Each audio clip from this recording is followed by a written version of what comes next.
Where is my lip gloss? Where is my lip gloss? Where is my... Oh, here we go. I found it. Okay, we're good. We're good. We're good. We're good. Let's do this. Okay. We're good.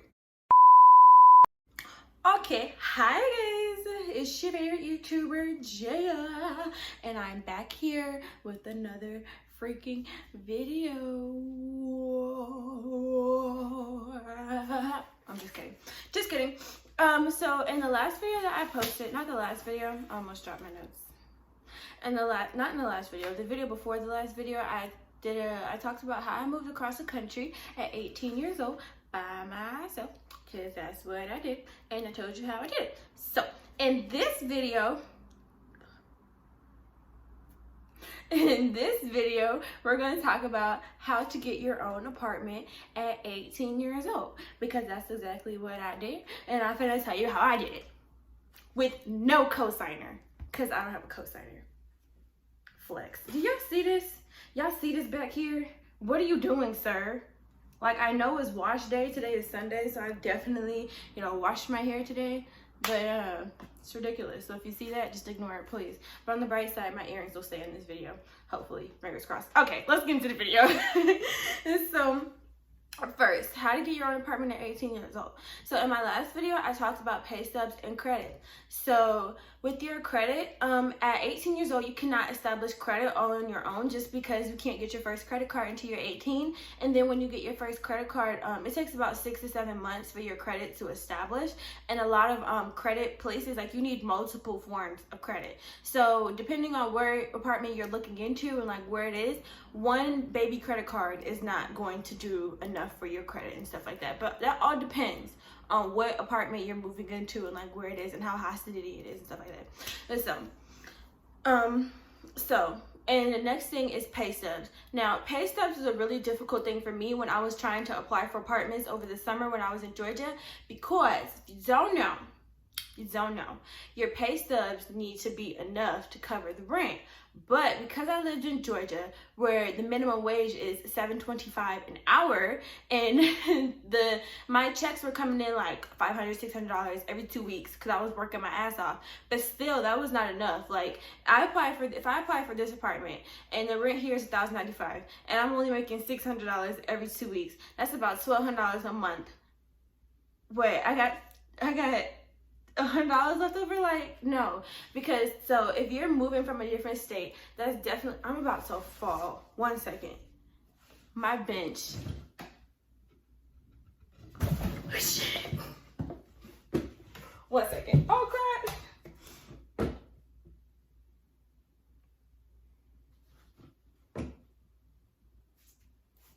Are we good? I think we're good. Okay, so what was I saying? That's something that you definitely need to take into consideration if you're moving from out of the state where the minimum wage is different. That's basically what I meant when I was talking about when I said strong pay stubs. But it was going to be really hard for me to get pay stubs. It was really hard for me to get pay stubs that matched the pay stubs that I would need to move in here while living in Georgia, because the minimum wage is different.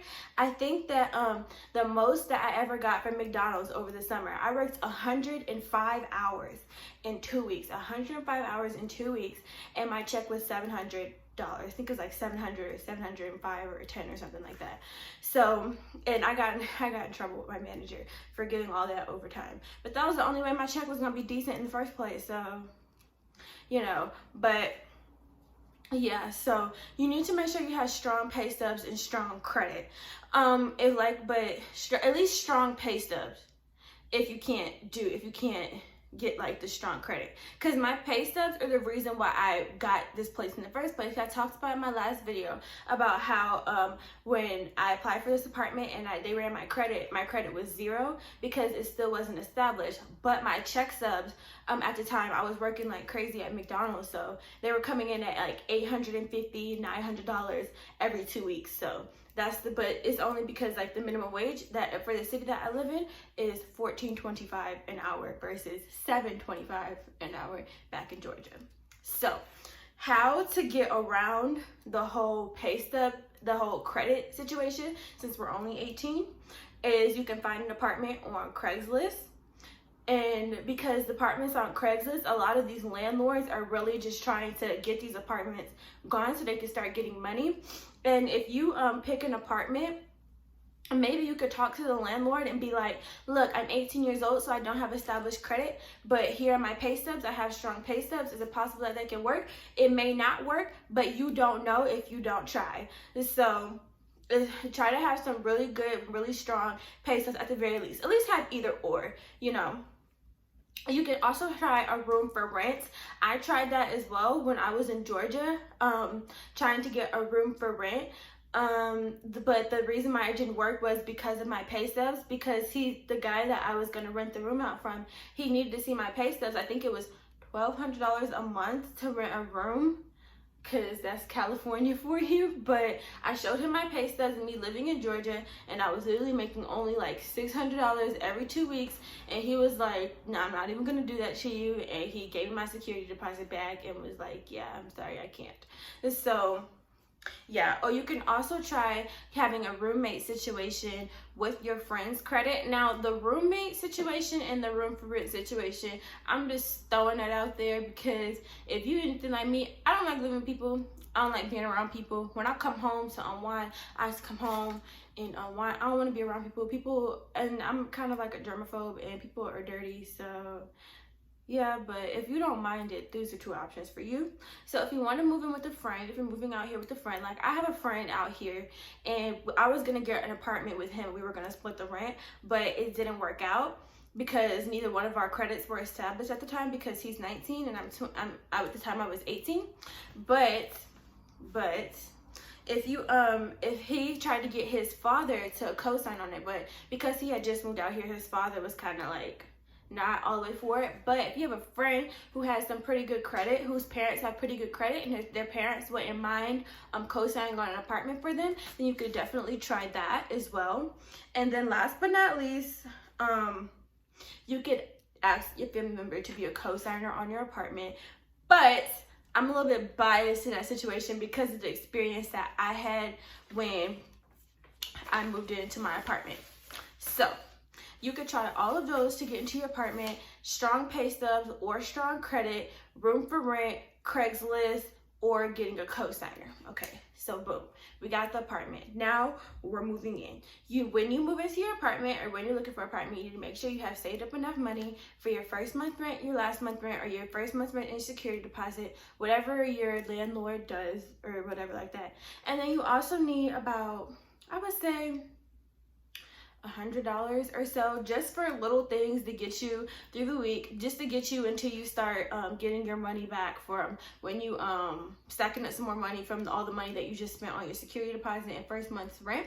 I would say you need about, like I said, $100. You do not have to be like these hot city YouTubers who furnish their whole apartment as soon as they move in. No, you don't have to do that. Okay, let me tell you what you need when you move into your apartment, because this is exactly what I needed. And I promise you, you do not need more than $100, okay? So you need a towel. You need washcloths. Are you taking notes? I would take notes. You need body wash. You need lotion. You need some toothpaste if you don't already have body wash, lotion, and toothpaste. If you do, great, save money. If you don't, I would get some. You need a fork, a knife, and a spoon. And get the real fork, knife, and a spoon. Don't get the plastic ones, because the plastic ones, they cost more and you have to keep buying it. If you go to Target, they have the fork, the knife, and the spoon, the metal ones, for 79 cents each. And you can reuse those, because all you have to do is wash it, as opposed to getting the plastic ones. And you need a shower curtain, maybe. I put a shower curtain maybe because if your apartment doesn't already come with a shower curtain. Mine did, but I didn't like it. So I bought, because whenever I turn on the hot water, it would like stick to me or some shit. I don't know what that was about. But so I bought a new one, but it's not like I was balling out of control. Like, it was literally only $3. In fact, I didn't even buy the shower curtain. I just bought the shower curtain liner, the clear one, because I can do that because I live alone. So it's not like anybody's gonna see me anyways. So, oh, you need groceries. and I'll get into groceries in a little bit. And then you also need toilet paper. You definitely need some toilet paper. You need paper towels. You need pots. I would go to Marshall's or TJ Maxx to get pots. I got the boiling pot, and I also got a skillet pot. I got 2 of them for less than $20. But I also saw that Target, the Room Essentials brand, they had a pot set for $20, and I was gonna get it because I actually need some new pots, because the pots was less than $20 for a reason, and that's all I gotta say. You're gonna need paper towel. Oh no, I said paper towels already. Oh yeah. So basically what you could do, all the stuff I list, I got it from Target. And I know I just mentioned the Room Essentials brand. The Room Essentials brand at Target is fire. Okay, there is no Walmart next to me, so I have to go like find how to do things the cheapest way possible. And the Room Essentials brand at Target is actually really cost effective, whatever. It's cheap. Okay. Like, and you can get a lot of good stuff, like towels for less than $3. You can get washcloths, paper towels. The Smartly brand at Target is 59 cents for a roll of paper towels. You get 4 rolls of paper towels for $1.59 at Target. Body wash, lotion, like I said, fork, knife, spoon, 79 cents. You know what I'm saying? So, and you can really get all the stuff you need for less than $100. Like, if you really just look for it, you can go on the Target app and then go like in a little corner or whatever. I should double check this before I say it, but just in case, you can press sort like on the little filter, and it'll show all, like, and then you go in this like prices, and it'll be like from lowest to highest, and you can get like all of the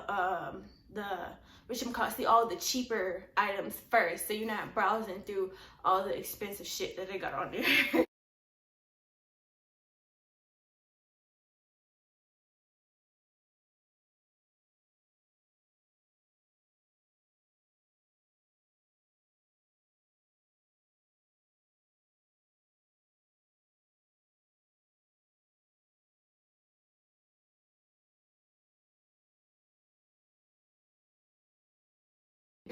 So, budgeting. So now that you got all your stuff, now we need to prepare for how we're gonna pay our bills every single month.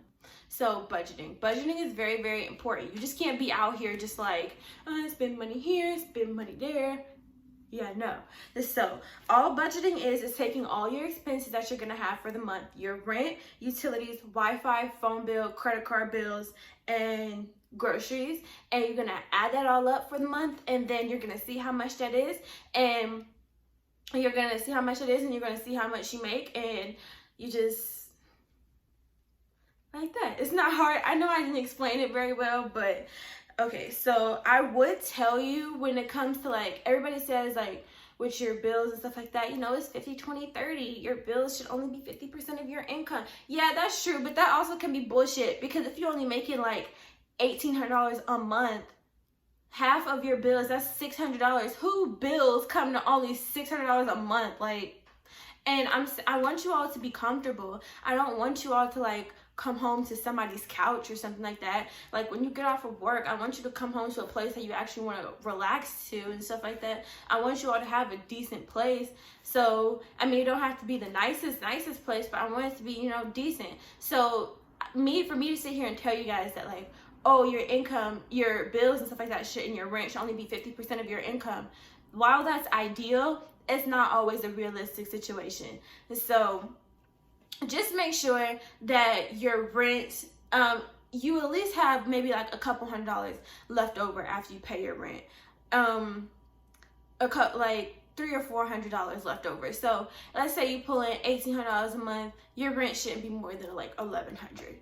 Well, $1,200 at max, because that should give you a little bit of wiggle room to pay your bills and still have a little bit of money left over for groceries and stuff like that. So hold on.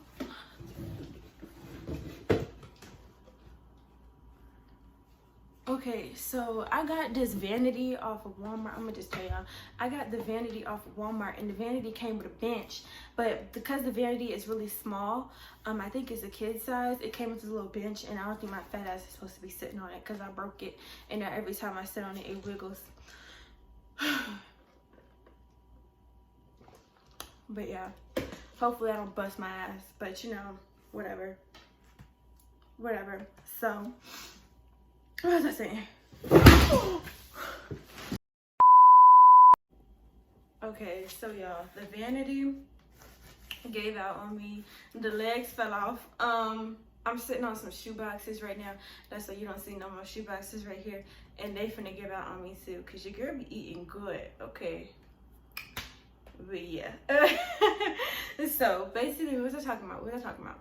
I was talking about how you should have a couple $100 left over after you pay your rent, so you can have like enough money to like pay your bills, pay your Wi-Fi, pay your phone bill and credit card bills if you have credit cards or something like that, which you should. I'm not gonna tell you guys to get credit cards because that is debt, but if you do want to establish your credit so you can start getting better apartments and stuff like that, I think you should get like just a little credit card. It can't be nothing too big, and you ain't gotta max it out every month too. Just put like a little number 7 on there and then pay it right off. You know what I'm saying? So yeah. So oh, now I know what I was gonna say. I was gonna say people talk about the 50-20-30 rule, and I was saying how that sometimes that's unrealistic. So instead of cutting things out, I always say maybe you should just create another stream of income. Get another job if you can, so you can start bringing in more money, so you can start having money left over. You know, I always think like on the rich dad poor dad mentality. It's not I can't afford it, it's how can I afford it. So you just got to be able to figure it out, create another stream of income and stuff like that. So I'm going to talk about how I budget my rent every month. So basically what I did was I actually just recently did this, and not even 2 weeks ago. A couple weeks ago, I opened up another bank account with Chase, because that's the people who I bank with. And you can open up as many bank accounts as you want, I think. Oh no, I only have 3, 2 checking and 1 savings. So with Chase, I have other bank accounts with other banks. Oh, why am I talking about this? It's so off topic. Anyways, so I opened up another bank account, and and because it was really hard, because my rent money and my spending money will be in the same account, and it was easier for me to take money out for my rent if it was in another bank account. I don't know why I didn't think of it sooner, because it's so much better for me now. So basically what I did is, so I work at Ralph's, and Ralph's, which is a grocery store, and I also work at McDonald's. So at the beginning of the month, when I get paid from Ralph's, I take $200 out my bank, $200 out that check, because I get paid every 2 weeks. And I don't mind talking about how much I get paid from these jobs on YouTube, because I'm helping people. I want to help people. So yeah. Let's say I get $300 because I get paid every week from Ralph's. I take $200 out my check from Ralph's, put it in my savings account. Not my savings account, put it in the rent account. Then I get paid every 2 weeks from McDonald's. And I normally work 2 days a week at McDonald's and 4 days a week at Ralph's. That's not ideal. I'd rather work 3 days a week at McDonald's and 4 days a week at Ralph's. But, you know, whatever. Normally I've been working 2 days a week at McDonald's and 2 days a week for 2 weeks. I get paid every 2 weeks. My check normally comes out to about $400, $430, whatever. So I'm not really too worried about that, because I still have the extra $100 left over from Ralph's. So I take $400 and I put it in my account. So $200, $400, that's $600. We're already halfway there. If like first 2 weeks of the month, we're already halfway there. So I get paid from Ralph's again that following week. No, baby. Let's rewind. We're more than halfway there. You take $200 out your check first week you get paid the month. $400 from McDonald's. Then, because we have 2 jobs and we both get paid once a week, we both get paid. So on the day, how do I explain this? Because I don't want to confuse anybody. It's like on the week that you get paid from both jobs, you take $400, and then you take an additional $200 from the Ralph's check, and then that gives you $800. You could do that, or you could just keep the extra $200 that you wouldn't put in there and just put it towards saving or bills or something like that. Probably put it towards bills, because you'll still have enough. So then the following week after that, you take $200 from the Ralph's check, put it in the rent account, and then the following week after that, you take another $400 out the McDonald's check, and then $200 from the Ralph's check, if that makes sense. I hope it makes sense. So it's like 200, 400, 200, 200, 400, 200, 200. Oh, and you keep doing that until you make up the amount of money that you need for your rent and stuff like that. And that's how I cover rent every month. And it's like, because I do that, it's not just feeling like, oh, I just took like a big chunk of money out my bank account and stuff like that, because I still have the $100 left over from Ralph's and stuff like that. So every time for stuff like that, so to pay for like groceries and bills and put money in my savings account and stuff like that. So after that, after you pay your rent, you still have your other bills, you still have utilities, you still have Wi-Fi, you have your phone bill, and you still have like your credit card bill and stuff. Phone bill and Wi-Fi, I'm gonna be real with y'all, I'm not gonna sit up here and flex like I got everything together, because I don't. Them shits get paid whenever they get paid. Wi-Fi, they're pretty lenient. Sprint, I do have to pay that when it's time to get paid, because they don't be playing that. We'll cut that shit off fast, cut it off, pull the plug, done playing. So I do have to pay that shit when it's due, and it's about $104 to $113 a month. And then Wi-Fi, $50 a month. I pay that. It's like sometimes I've been paying that on time, so whatever. Credit cards and stuff like that, they get paid when they're due. One thing you want to do to make sure establishing good credit, when these people go and run your credit for apartments, stuff like that, one thing that they look at everything on the credit report, and one thing that looks good is having no late payments on your credit. Because if you have no late payments on your credit, then they'll think, oh, you have no late payments on your rent either. So make you look good, makes you look like you're gonna pay your rent on time every single time. So I don't have any late payments on my credit, so I pay those when they're due as well.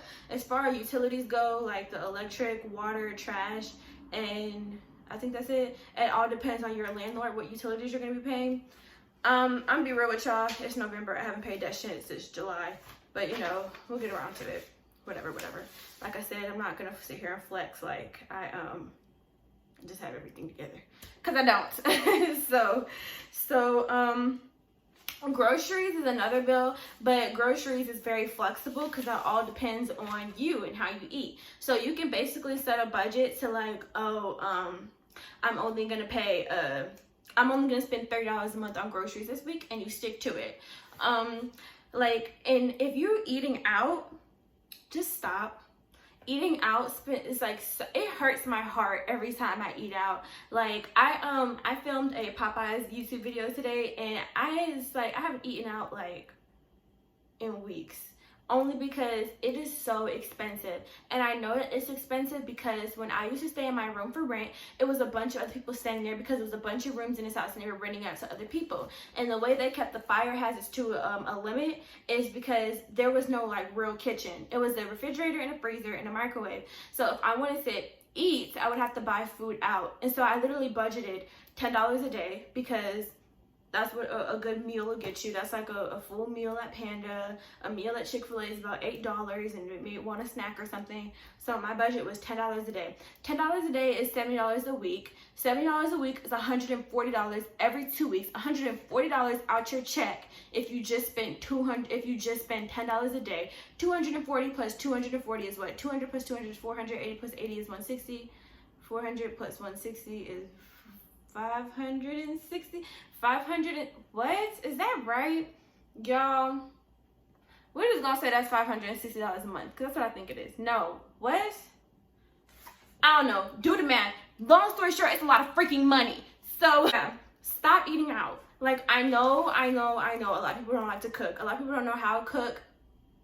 I'm self-taught. I just like trial and error. You do it works, and you don't always have to like go over here and get all the vegetables and chef it up. You can buy yourself a box of fish sticks and put it in the microwave or the oven with some ketchup. Like, it don't have to be fancy. You just need to stop spending so much money when you eat out. So you can go to the grocery store, get $30 worth of groceries for the week, and then you could just live off of that. Or you can budget, let's say $100 for groceries just for the month. $100 a month versus $240 every 2 weeks.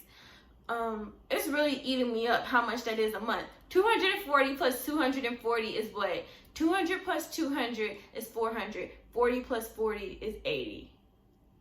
So that's $480 a month. Where did I get 560 from? What? Y'all, anyways.